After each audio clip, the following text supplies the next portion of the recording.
دكتور طارق، عايزين نتكلم عن عقدة الخواجة. في ناس كتير جدا بتنكر الجهود اللي قام بها شامبليون في فك طلاسم الكتابات الهيروغليفية، وفي ناس بتنسب ان العلم ده اصلا جه عن طريق العرب. فاحنا عايزين نعرف ايه هو اللي شامبليون عمله علشان نقدر ان هو يفك بيه طلاسم اللغة المصرية القديمة، وكمان ايه هي المصادر الحقيقية اللي استخدمها ومين هم اللي عملوا محاولات قبله. الحضارة المصرية بغموضها وكتاباتها الغريبة دي اللي فيها صور حيوانات وطيور والحاجات دي اجتذبت اهتمام وانتباه الشعوب في مختلف أنحاء العالم، ولذلك كثرت البعثات وكثرت السلاطين والملوك والأباطرة بعتوا بقى بعثات عشان يستكشفوا ايه سر الحضارة دي. فكان أول ما واجهوه هي الكتابة الهيروغليفية. كانت حاجة غريبة بالنسبة لهم، وازاي عايزين يعرفوا ايه أسرارها. أكيد هم كانوا متصورين إن وراء هذه الكتابات في حضارة عظيمة وفي أسرار ممكن يوصلوا من خلالها إلى أشياء أخرى. من هنا كانت المحاولات لفك طلاسم اللغة المصرية القديمة بخطها الهيروغليفي الأشهر. طبعا هم الأجانب، هم السابقين، كانوا لهم السبق في فك طلاسم اللغة المصرية القديمة، ونشكرهم على هذا. ولكن في نفس الوقت نأسى لأننا لم نجد من بيننا وقتها من يشاركهم في فك هذه الطلاسم. بالنسبة لأن إحنا بننسبها إلى بعض العرب، ويمكن حضرتك تقصدي كتاب مثلا ابن وحشية في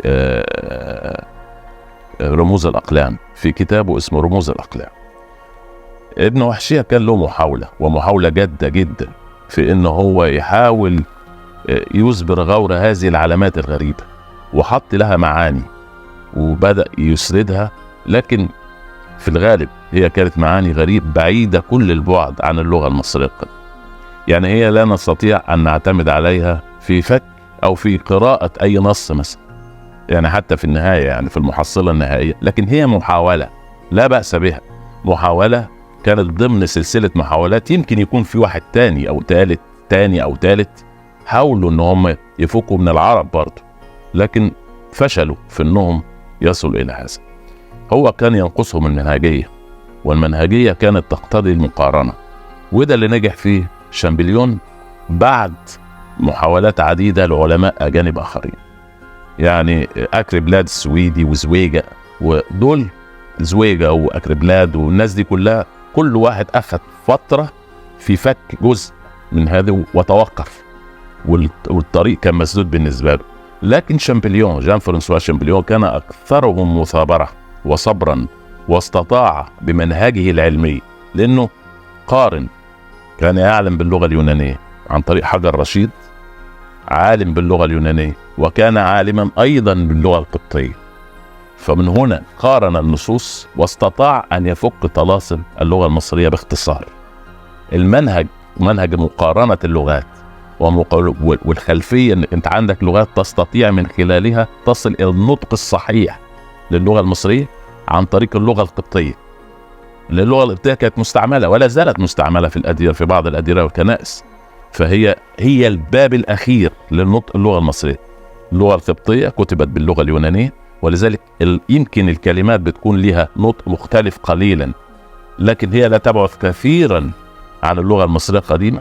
يمكن في حروف الحركة احنا بنفتقدها في اللغة المصرية حتى، لكن بتدينا مؤشر قوي، يمكن 90% أو أكثر من 90% في نطق اللغة المصرية الصحيح، اللغة القبطية، وهو كان عالم بيها، فوصلنا في هذه السكة. فهو اللي فتح الطريق لفك طلاسم اللغة المصرية.